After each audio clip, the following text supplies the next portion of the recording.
To me, the only thing tougher than the supermarket is the drugstore. The drugstore is really challenging because you have no idea what they're talking about. You know, you're just looking at ingredients. I had a cold a couple weeks ago, so I go in there and I'm looking, it's just like, the entire wall is cold medication, you know, and you can't understand anything, so you're just reading ingredients. You ever catch yourself reading ingredients in a drugstore? Oh, this has 0.03 tetrahydrozoline. That's a good amount of that. But it's so hard to figure out. Sometimes, you know, they have like, this one's quick acting, this one's long lasting. When do I need to feel good? Now or later? I don't know. They always tell you how the medicine works on TV. You know the commercials? That's my favorite part where the guy says, here's the human body. It's always this guy. You know this guy, no face, mouth open. This is how drug companies see the public. And he's always got the tube coming down here, and then the circle area. These are the complex inner workings of the human body, I assume. I'm sure when you go to medical school, they put that up on the board the first day. Okay, everyone, now remember, you've got your tube coming down from the mouth, and that goes into your circle area. That's pretty much all we know. That's it for today. Don't miss tomorrow. We're going to practice making people wait in a little room in their underwear. And then you'll all be doctors. That's all there is to it. Then they have to show you the pain. You know that part where they say, here's where you hurt. Pain is usually represented by some sort of lightning attacking the guy. Glowing redness is popular. Sometimes parts of the guy's body will just burst into flames. Sometimes the whole guy is like out of focus. I never had a doctor say to me, are you having any pain? Yes, I am. Are you having any lightning with the pain? Have you been in a funhouse mirror at any time? Then they tell you about the pain-relieving ingredient. There's always got to be a lot of that. Nobody wants anything less than extra strength. Extra strength is the absolute minimum. You can't even get strength. Strength is out now. It's all extra strength. Some people not satisfied with extra, they want maximum. Give me the maximum strength. Give me the maximum allowable human dosage. Figure out what will kill me and then back it off a little bit.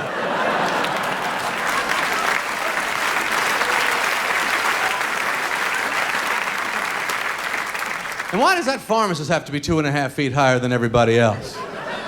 Who the hell is this guy? Clear out, everybody. I'm working with pills up here. I'm taking them from this big bottle, and then I'm going to put them in a little bottle. That's my whole job. I can't be down on the floor with you people. Yes, I'd like to get this prescription filled, please.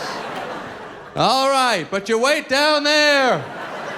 No one comes up here but me. It's that little bit of arrogance in the medical community I think we could all live without. Like when you go to see the doctor, you don't see the actual doctor first. You must wait in the waiting room. There's no chance of not waiting. That's the name of the room.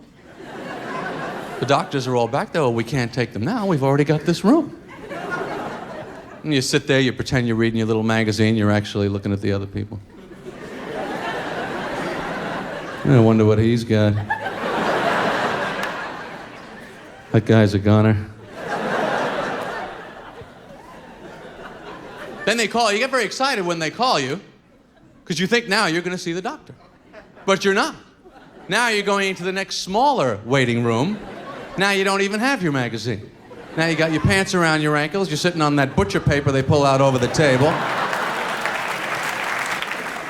Sometimes I bring a pickle with me and I put it next to me right there on the table. I don't know. In case the doctor wants to fold the whole thing up for a to-go order.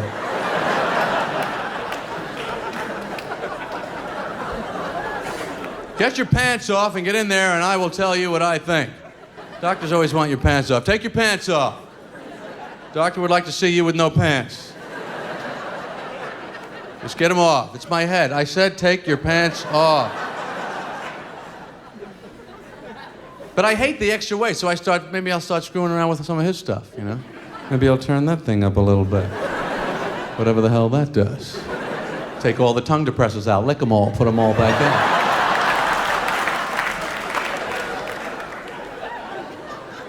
Yeah, two can play at this waiting game. Just once I'd like to say to the doctor, you know what? I'm not ready for you yet. Why don't you go back in your little office? I'll be in a minute. And get your pants off. Then we'll see what's what. Why does the doctor need that little office for anyway? You know, his books, little stupid aquarium there. I guess he doesn't want people to see him looking stuff up. What the hell was that? Jesus Christ. That was kind of gross. That wasn't the tube or the circle.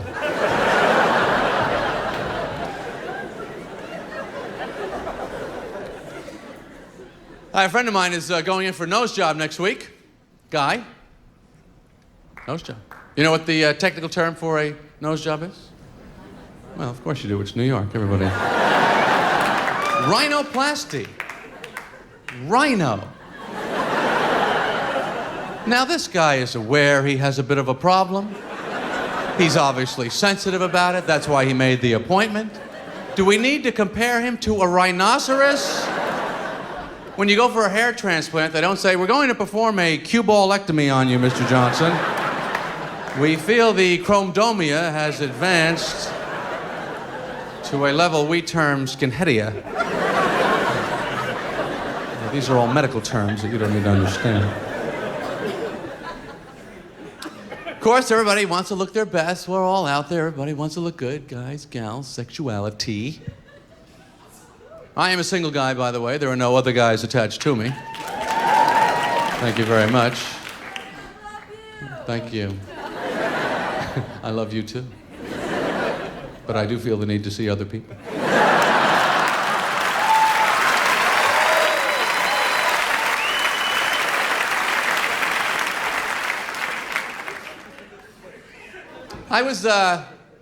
I got engaged about 10 or so years ago. Didn't want to get married. That was the only closest I got. I can tell you this, if you're engaged and you don't want to get married, it's a little tense. It's like you're on that first hill of the roller coaster, but you don't really want to go on the ride. You're just going click, click, click, click, click, click, click, click, click, click, click, click, click, click, click. I was best man at a wedding one time. That was pretty good. Pretty good title, I thought, best man. I thought it was a bit much. I thought we'd have the groom and a pretty good man. That's more than enough. If I'm the best man, why is she marrying him? Had to wear the tuxedo, which I'm convinced was invented by a woman.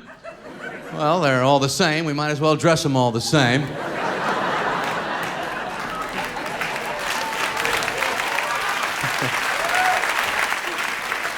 The tuxedo also functions as a wedding safety device for the bride. In case the groom chickens out, everybody could just take one step over and the ceremony continues.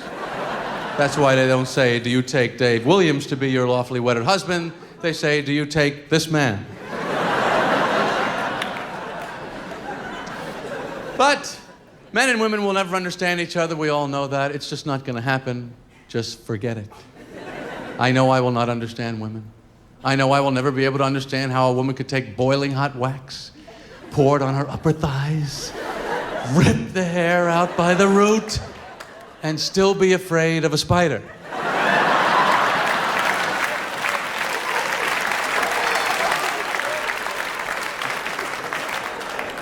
I'm not spending any more time working on that. And I know women don't understand men. I know there are women that are looking at me right now going, I wonder what goes on in that little brain of his. I bet you I could manipulate that brain. I bet you could. I bet you women would like to know what men are really thinking. The truth, the honest truth of what men are really thinking. Because I could tell you. Would you like to know? All right, I'll tell you. Nothing.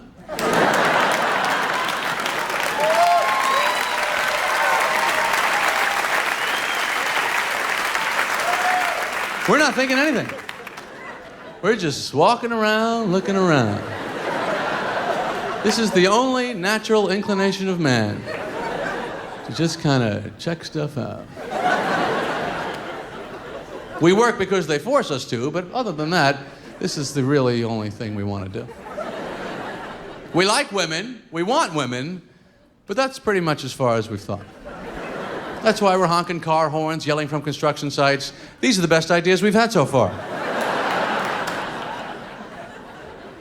Honking the car horn amazes me. This has got to be just the last living brain cell in this guy's skull that comes up with this idea. I don't understand. It's so awful. She's on the street. He's in the car. Beep, beep.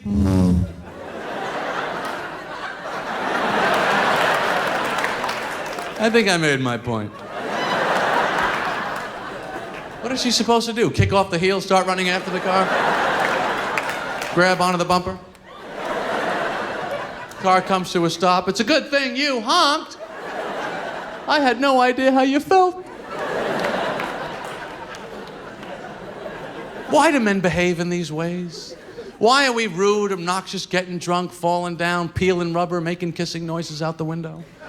Why are we like this? I know what you ladies are thinking. No, not my guy. I'm working with him. He's coming along. No, he's not. He's not coming anywhere. We men know, no matter how poorly we behave, it seems we will somehow end up with women anyway. Look around this room. Look at all the men you see with lovely women. Do you think these are special men? Gifted men? One of a kind men? They're the same jerks and idiots that I'm talking about. They're doing just fine. Men as an organization are getting more women than any other group working anywhere in the world today. Wherever women are, we have men looking into the situation right now. We explored the earth looking for women. Even went to the moon just to see if there was any women there. That's why we brought that little car. Why would you bring a car unless there's some chance of going on a date?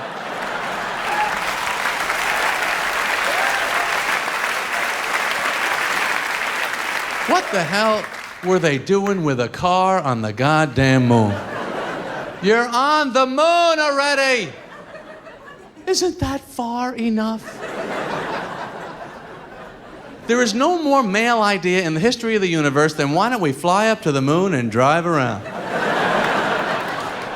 That is the essence of male thinking right there. See, because all men kind of think of themselves as like low-level superheroes in their own world. I'm not even supposed to be telling you this. But when men are growing up and they're reading about Batman, Spider-Man, Superman, these aren't fantasies. These are options.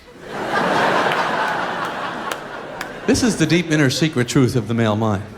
I'll give you a perfect example of what I'm talking about. Did you ever see a guy out on the highway moving a mattress tied to the roof of the car? Without fail, he's got the arm out the window holding the mattress. This is classic male idiot superhero thinking. This moron believes if the wind catches this huge rectangle at 70 miles an hour, I got it.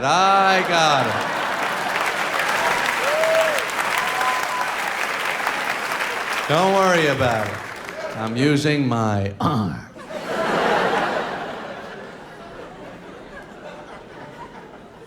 But I'm sure there are many dates going on in this room right now. Dating is not easy. What is a date really but a job interview that lasts all night? The only difference between a date and a job interview is not many job interviews. Is there a chance you'll end up naked at the end of it? Well, Bill, the boss thinks you're the man for the position. Why don't you strip down and meet some of the people you'll be working with?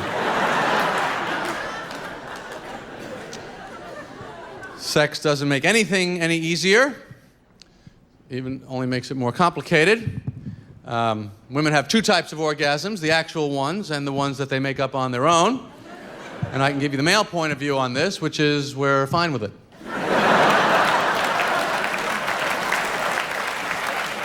You do whatever the hell it is you gotta do.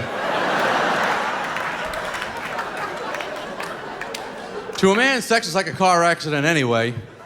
And determining a female orgasm is like being asked, what did you see after the car went out of control? Well, I remember I heard a lot of screeching noises. I was facing the wrong way at one point. And in the end, my body was thrown clear.